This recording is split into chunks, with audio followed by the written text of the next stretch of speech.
বিশ্ববাজারে জ্বালানি তেলের দাম বৃদ্ধি। মার্কিন যুক্তরাষ্ট্রে দীর্ঘ সরকারি শাটডাউন শিগগিরই শেষ হতে পারে। এ কারণে বিশ্ববাজারে সোমবার 10 নভেম্বর জ্বালানি তেলের দাম বেড়েছে। বিশ্লেষকরা বলছেন, বিশ্বের সবচেয়ে বড় জ্বালানি তেল ভোক্তা দেশ যুক্তরাষ্ট্রে চাহিদা বাড়ার সম্ভাবনা বিনিয়োগকারীদের আশাবাদী করেছে। যদিও বিশ্বব্যাপী সরবরাহ বৃদ্ধির উদ্বেগ এখনও রয়েছে। এদিন ব্রেন্ট ক্রুডের দাম বেড়ে ব্যারেল প্রতি 45 সেন্ট বা $0.71 বেড়ে $64.08 হয়েছে।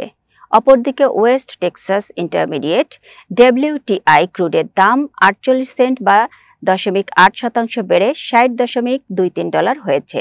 রোববার যুক্তরাষ্ট্রের সিনেট সরকার পুনরায় চালুর প্রস্তাবে ভোটের প্রস্তুতি নেয়। এতে 40 দিনের দীর্ঘ সরকারি অচলাবস্থা শাটডাউন শেষ করতে পারে বলে আশা করা হচ্ছে। আইজি মার্কেট বিশ্লেষক টনি সাইকামোর বলেছেন, সরকারি কার্যক্রম পুনরায় চালু হলে 8 লাখ কর্মচারী বেতন পাবে এবং গুরুত্বপূর্ণ কর্মসূচিগুলো আবারও শুরু হবে। এতে ভোক্তা আস্থা ও ব্যয় বাড়বে, যা জ্বালানি তেলের চাহিদা বৃদ্ধিতে ভূমিকা রাখবে।